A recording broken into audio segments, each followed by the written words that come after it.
Ladies and gentlemen, welcome to Chanel Jasmine, the best novel Chanel for romantic stories. Hai guys, selamat datang di channel Jasmine, channel terbaik untuk menyimak novel-novel romantis. Mohon dukung channel ini dengan subscribe, like dan share video-video yang ada di channel ini. Terima kasih.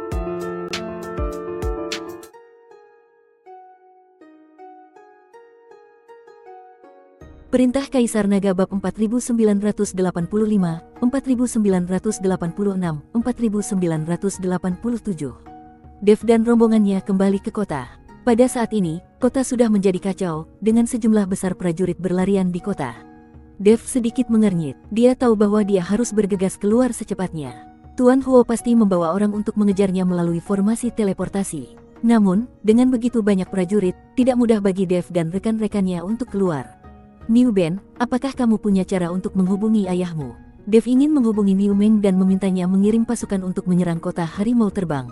Selama Niu Meng memimpin anak buahnya untuk menyerang kota Harimau Terbang, prajurit kota Harimau Terbang pasti akan segera dipindahkan.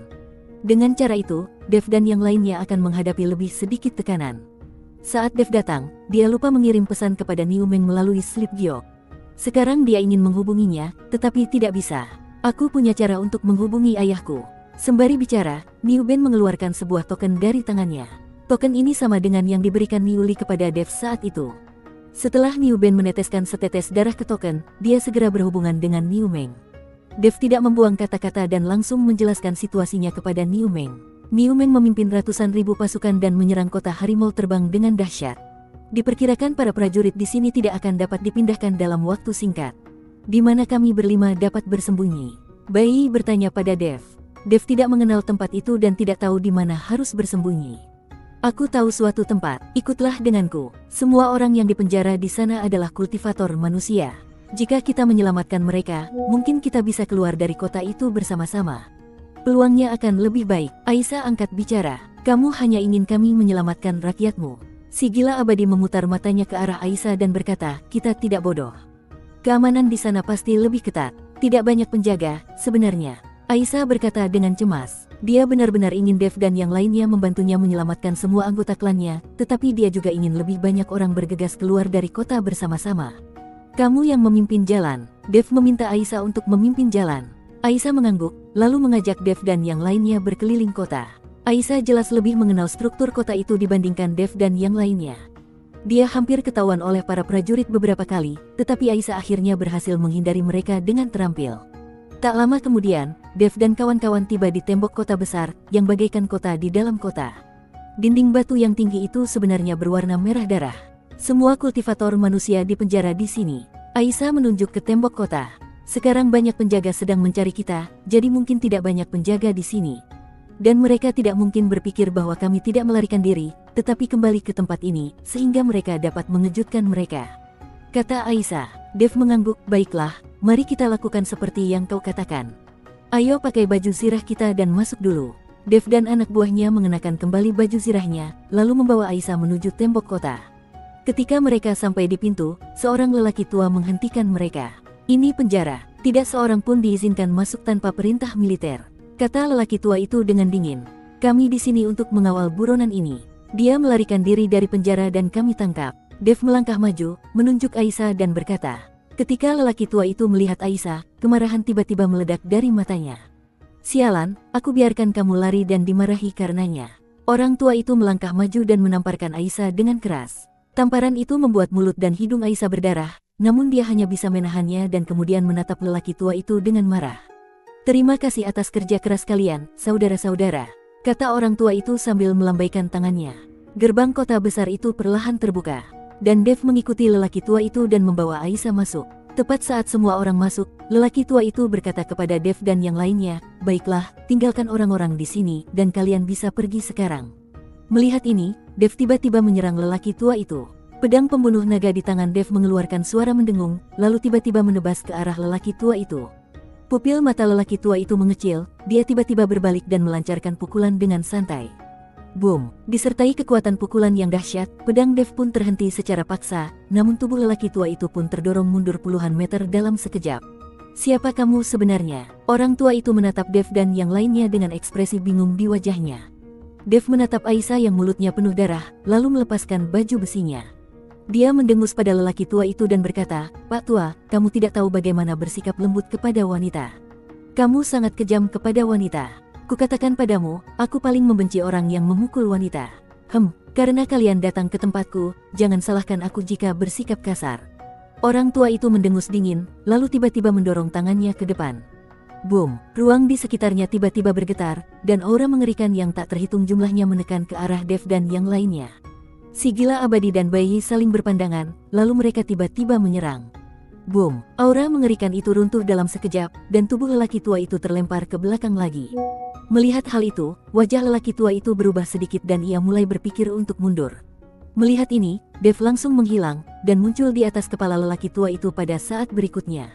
Tidak mungkin dia bisa membiarkan orang tua itu lolos. Dev menebas kepala lelaki tua itu dengan pedangnya. Wajah lelaki tua itu berubah drastis dan dia secara naluriah melangkah mundur, mencoba menghindari serangan itu. Namun, tidak peduli seberapa jauh dia mundur, dia tetap diselimuti oleh cahaya pedang. Swosh, swosh, swosh, cahaya pedang berjatuhan terus-menerus bagai hujan lebat. Agah, orang tua itu meraung marah, diikuti oleh guncangan aura dahsyat yang seketika menghancurkan cahaya pedang. Pada saat ini, Dev di atas kepala lelaki tua itu menghilang lagi. Orang tua itu secara naluriah melihat sekelilingnya, dan ketika dia menemukan Dev, pedang pembunuh naga milik Dev sudah menempel di lehernya. Orang tua itu secara naluriah melihat sekelilingnya, dan ketika dia menemukan Dev, pedang pembunuh naga milik Dev sudah menempel di lehernya. "Aku adalah tetua kota harimau terbang.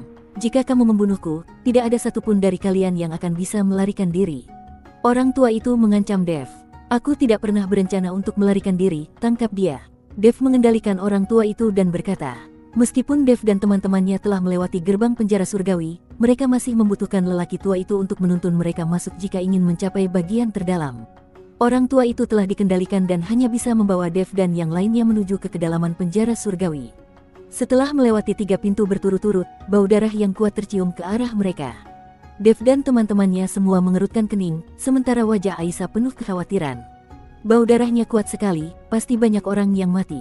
Ketika Dev dan rekan-rekannya melewati pintu lagi, mereka langsung terpana oleh pemandangan di hadapan mereka. Mayat-mayat berserakan di tanah, dan darah mengalir seperti sungai. Mayat-mayat ini termasuk mayat orang tua, orang lemah, wanita, dan anak-anak.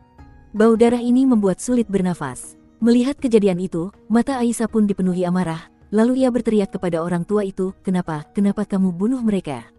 Kamu hanya bisa disalahkan atas hal ini. Siapa yang membiarkan kamu melarikan diri? Jika satu orang melarikan diri, maka 10.000 orang harus dibunuh sebagai hukuman." Orang tua itu berkata tanpa malu. Tubuh Aisyah gemetar, dan amarahnya membuatnya tidak dapat berdiri tegak. Perbuatan baik akan diberi pahala dan perbuatan jahat akan mendapat hukuman. Pembantaian kalian pada akhirnya akan kembali kepada kalian. Dev menatap lelaki tua itu dengan dingin dan mengayunkan pedang pembunuh naga di tangannya. Kepala orang tua itu terpenggal dan terlempar sangat jauh. Pada saat ini, jeritan masih terdengar dari dalam penjara, yang menandakan pembantaian masih berlangsung. Tolong selamatkan rakyatku." Aisyah berlutut di depan Dev dan yang lainnya. Dev tidak berkata apa-apa, tetapi niat membunuh di matanya telah menunjukkan bahwa Dev tidak dapat menahannya lagi. "Siapa kamu?" Pada saat ini, seorang prajurit berbaju zirah menemukan Dev dan anak buahnya lalu bergegas menghampiri mereka. Sikat, Dev mengayunkan pedang pembunuh naga di tangannya. Dan kepala prajurit itu tiba-tiba melayang. Ketika kepala prajurit itu berguling ke kaki Dev dan yang lainnya, matanya terbuka lebar dan wajahnya penuh ketidakpercayaan. Dia tidak tahu bagaimana dia meninggal. Aisyah menatap Dev dengan kaget. Dia tidak menyangka bahwa Dev, seorang abadi tingkat pertama, dapat memiliki kekuatan yang begitu kuat. "Hari ini, mari kita bertarung dengan baik." Dev menatap pedang pembunuh naga di tangannya dan berkata. Si gila abadi dan bayi keduanya mengangguk. Meninggalnya orang tua, orang lemah, wanita dan anak-anak tadi juga membuat mereka teramat marah.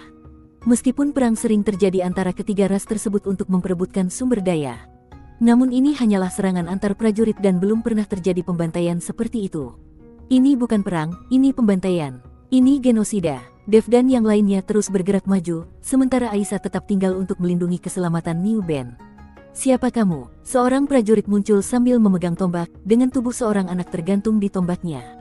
Saat prajurit itu membuka mulutnya, tubuh Dev menghilang, sikat. Disertai cahaya pedang yang melesat ke langit, prajurit itu tidak sempat bereaksi dan kepalanya dipenggal oleh Dev. Kemudian beberapa prajurit lagi muncul, senjata mereka masih berlumuran darah. Bunuh, si gila abadi dan Bai Yi menyerbu maju sambil meraung. Disertai dengan niat membunuh yang amat besar, kepala para prajurit itu langsung dipenggal oleh si gila abadi dan Bai Yi. Sekarang mereka membunuh orang dengan cara memenggal kepala, mungkin ini satu-satunya cara melampiaskan kemarahan mereka. Mata Aisyah penuh dengan kegembiraan dan keterkejutan. Dia tidak menyangka bahwa si gila abadi dan Bai Yi juga sangat kuat. Dengan cara ini, mereka memiliki harapan untuk menyelamatkan beberapa anggota ras mereka dan keluar dari kota harimau terbang. Boom, boom. Pada saat itu, bumi bergetar, dan kemudian tekanan yang sangat kuat datang ke arah mereka. Ratusan prajurit terlihat datang ke arah mereka secara serempak. Ratusan prajurit ini sangat kuat, dengan mata merah. Jelaslah mereka telah membunuh terlalu banyak orang dan sangat bersemangat. Sekarang para prajurit ini hanya melihat niat membunuh di mata mereka. Dev memegang pedang pembunuh naga, dan aliran api yang membara mulai membakar pedang pembunuh naga. Dev ingin membakar binatang buas ini sampai mati. Si gila abadi dan Bai Yi juga memegang senjata mereka erat-erat, dengan niat membunuh di tubuh mereka. Setelah melihat Dev dan anak buahnya, para prajurit ini tidak berhenti, tetapi terus mendekat dengan tertib. Aura ratusan prajurit berkumpul bersama, membuat Dev dan anak buahnya merasa sangat tercekik. Dev tiba-tiba melangkah maju. Dia mengayunkan pedang pembunuh naga di tangannya, dan niat pedang dahsyat bercampur api menyapu dalam sekejap. Dalam sekejap, seluruh penjara langit berubah menjadi lautan api. Melihat lautan api di depan mereka, ratusan prajurit akhirnya berhenti. Lautan api memenuhi langit dan terus menekan ke arah para prajurit. Tekanan mengerikan tadi, tentu saja, menghilang di bawah pedang Dev. Tak lama kemudian, seorang kapten prajurit berdiri, matanya dipenuhi kebingungan dan tanda tanya. Kamu juga manusia binatang, kenapa kamu ingin menyelamatkan manusia-manusia ini? Kapten prajurit bertanya. Berhentilah bicara omong kosong. Aku tidak suka berbicara dengan orang mati. Setelah Dev selesai berbicara, tubuhnya langsung berubah menjadi aliran cahaya dan melesat maju. Saat Dev menyerbu maju, kilatan cahaya pedang bercampur api menyelimuti 100 prajurit. Bunuh, kapten prajurit tidak gentar dan meraung sekuat tenaga. Kemudian ratusan prajurit bergegas menuju Dev serempak. Melihat ini, si gila abadi dan Bai Yi bergegas maju tanpa ragu-ragu. Aisyah benar-benar ingin maju dan membunuh prajurit-prajurit itu untuk membalaskan dendam rakyatnya. Tetapi dia harus melindungi Niu Ben, jadi dia hanya bisa mundur bersama Niu Ben dan bersembunyi di tempat yang aman. Karena dia tidak tahu apakah Dev dan dua orang lainnya sanggup menangani prajurit sebanyak itu. Bersambung.